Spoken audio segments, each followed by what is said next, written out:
इंसान घर बदलता है, गाड़ी बदलता है, रिश्ते बदलता है, मित्र बदलता है, लेकिन जो सबसे ज़रूरी बात है उसे नहीं बदलता, यानी कि खुद को नहीं बदलता। जी हाँ दोस्तों, नमस्कार, जय माता दी। मैं एस्ट्रोलॉजर संदीप हूँ, आप सभी का बहुत बहुत स्वागत करता हूँ आपके अपने YouTube चैनल मिथुन राशि चैनल में, और आशा करता हूँ कि आप सब अच्छे होंगे। महादेव जी का आशीर्वाद हमेशा आप सभी के ऊपर बना रहे। दोस्तों, जैसा कि आज आपने थंबनेल पर भी देख लिया, टाइटल में भी आज हम लिखे हैं कि मिथुन राशि वालों 4 मार्च 2025 से लेकर के 15 मार्च 2025 तक यह होकर ही रहेगा राजा बनने का अंतिम मौका आपके लिए। जी हाँ, मिथुन राशि वाले यानी कि जेमिनी साइन के लिए क्या ऐसा होकर रहेगा 4 मार्च के बाद से? जी हाँ, अब इसका मतलब ये बिल्कुल नहीं है कि 4 मार्च से होकर रहेगा कि 4 मार्च को ही आप करोड़पति बन जाएंगे। ऐसा नहीं है, चीज़ों को समझने का प्रयास करिएगा।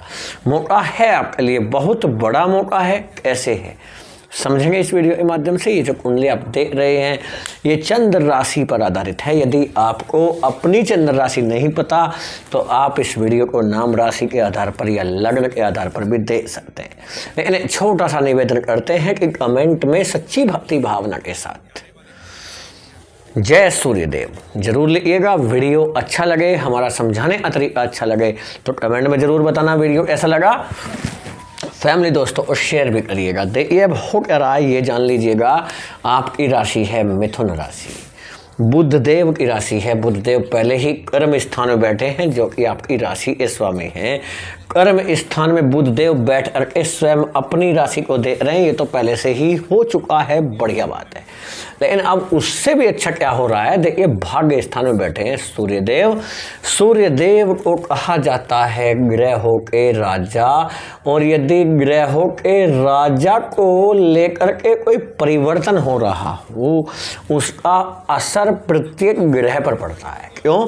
यदि ग्रहों का राजा जो इस पूरी कुंडली को संचालित करने वाला है वो परिवर्तन करे तो हर ग्रह पर प्रभाव पड़ेगा। हर ग्रह पर प्रभाव पड़ेगा तो ऐसा कैसे हो सकता कि आपके ऊपर प्रभाव ना पड़े?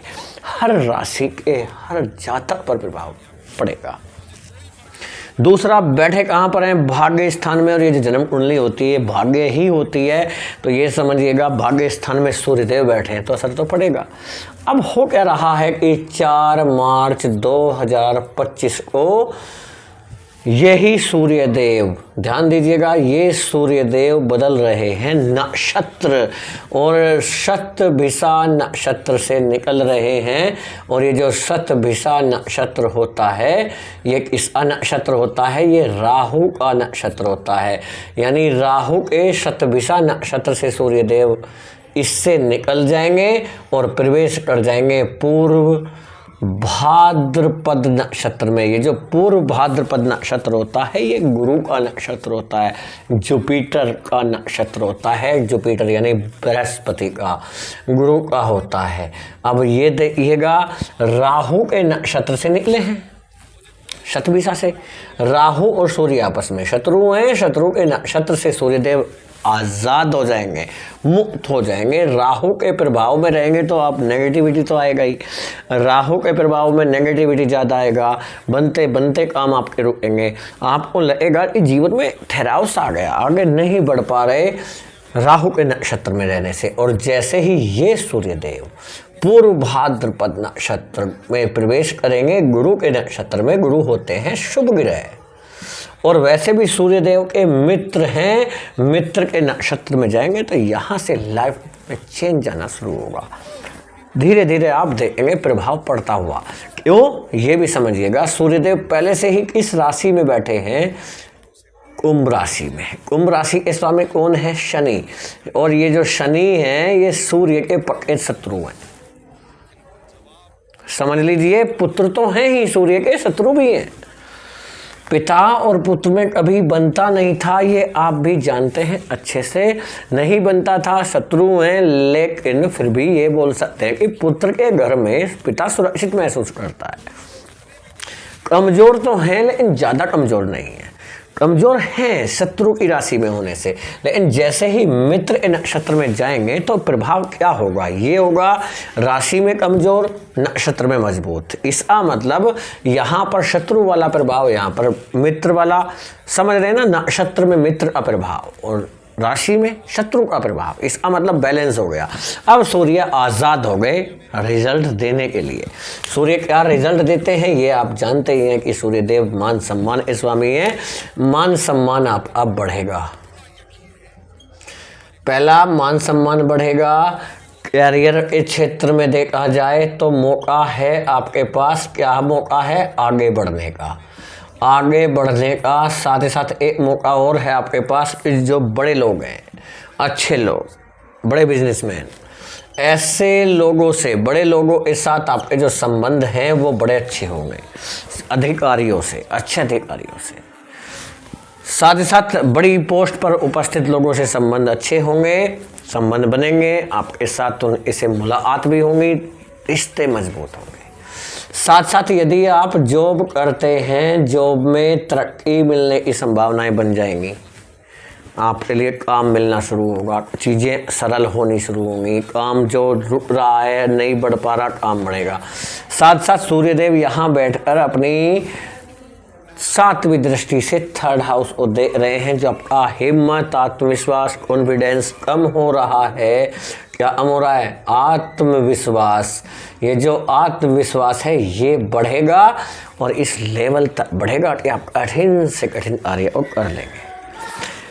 और ये जो बार बार आप सोच रहे हैं कि आपके साथ जीवन में क्या चल रहा है, भगवान हमारे साथ ऐसा क्यों कर रहे हैं, ये नेगेटिविटी जो आ रहा था इससे छुटकारा मिल जाएगा।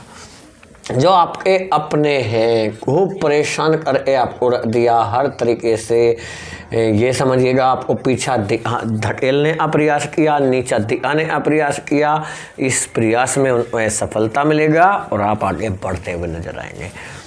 पति और पत्नी के जो रिश्ते हैं मध्य वो खराब चल रहे हैं, चीज़ें सही होंगी और ये समझ सकते हैं बड़ी आसानी से आप दोनों एक दूसरे को समझ करके रिश्तों में स्थिरता लाने का प्रयास आपको यहाँ पर करना चाहिए, कर लेंगे सफलता मिलेगा। क्यों करना चाहिए, क्योंकि वैसे तो आप देखिए चंद्रमा कहाँ पर बैठे हुए हैं, लाभ अगर में, ये आपका मन है।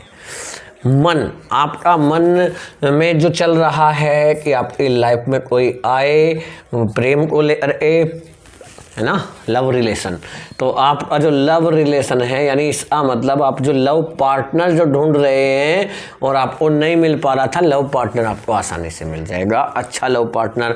इसके साथ ही ये समझिएगा, लेकिन एक्स्ट्रा मैरिटल अफेयर का संकेत भी हो जाता है जब मंगल कहाँ पर हो, 1st हाउस में, सूर्य भाग्य स्थान में हो और चंद्रमा यहाँ पर हो, तीनों को मिलाकर देखें तो ये एक्स्ट्रा मैरिटल अफेयर का क्या है, योग बन जाता है।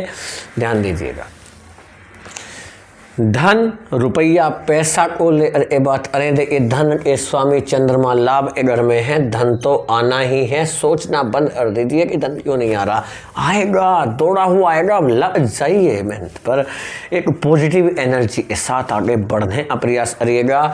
इनकम आपकी बढ़ती हुई दिखाई देगी, इनकम में ग्रोथ होगा, लेकिन आपका जो प्रयास होगा वही होगा कि इनकम को क्या नहीं करना है, डायरेक्ट क्या नहीं करना है, खर्च नहीं करना है, ठीक है। इस इनकम से जो भी क्या करेंगे, इन्वेस्टमेंट करने का प्रयास करेंगे, इससे जो बचत होगा इन्वेस्टमेंट से जो क्या होगी, इनकम होगी, उसको आप खर्च में इस्तेमाल करते हुए नजर आएंगे।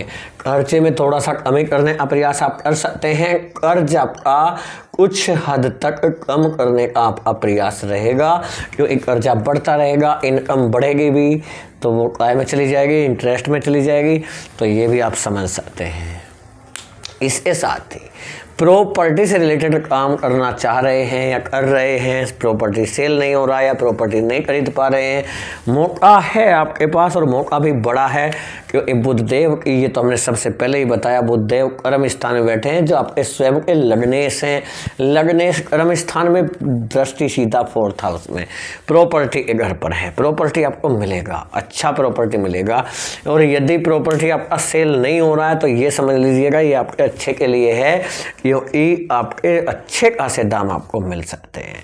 और यदि आप प्रॉपर्टी खरीदना चाह रहे हैं, प्रॉपर्टी नहीं मिल रहा है, ये भी अच्छे के लिए, पता नहीं किसी बड़ी समस्या में आप फंस सकते थे या ये ऐसा कोई खराब प्रॉपर्टी आपके पल्ले पड़ सकती थी, समझ लेना चीज़ों को, समझिएगा। और दोस्तों यदि आप अब देखिए, यदि जीवन में ज़्यादा समस्याएं चल रही हैं, परेशान हैं, हो सकता है आपकी जन्म कुंडली में कोई ग्रह ज़्यादा खराब है जो आपको परेशान कर रहा है, तो किसी अच्छे एस्ट्रोलॉजर से परामर्श जरूर लीजिएगा। अपनी जन्म कुंडली का विश्लेषण करा देख लीजिएगा कि कौन सा ग्रह आपको परेशान कर रहा है, क्यों चीज़ें खराब हो रही है। मेहनत करने के बाद भी परिणाम अच्छे नहीं मिल रहे, किसी भी अच्छे एस्ट्रोलॉजर के पास उसका पेमेंट करना होता है, फीस जमा करके ही आपको कुंडली का विश्लेषण बताया जाता है। और यदि हमसे कराना चाहते हैं तो हमारे व्हाट्सएप नंबर पर मैसेज करके आप अपॉइंटमेंट ले सकते हैं। फीस लगती है, चार्ज लगता है, पहले फीस जमा करेंगे तब उसके बाद आपको कुंडली विश्लेषण मिलेगा, उसके बाद आपको अपॉइंटमेंट मिलेगा। रिक्वेस्ट ये है कि व्हाट्सएप पर मैसेज करके अपॉइंटमेंट लीजिएगा, कॉल ना करें, ये रिक्वेस्ट है। व्हाट्सएप नंबर डिस्क्रिप्शन बॉक्स में मिल जाएगा। वीडियो कैसा लगा कमेंट में बताना। यदि हमारा बताने और समझाने का तरीका आपको अच्छा लगा हो तो क्या करेंगे, कमेंट में ज़रूर बताइएगा वीडियो कैसा लगा। और यदि आप म्यूचुअल मैरिज काउंसलिंग के लिए हमसे अपॉइंटमेंट लेना चाहते हैं तो अपॉइंटमेंट लीजिएगा। कहाँ पर? व्हाट्सएप नंबर पर। व्हाट्सएप नंबर डिस्क्रिप्शन बॉक्स में मिलेगा। ठीक है, मिलेंगे बहुत जल्दी नई वीडियो में। सूर्यदेव का आशीर्वाद हमेशा आप सभी के ऊपर बना रहे। जय हिंद, जय भारत, वंदे मातरम, जय सूर्यदेव।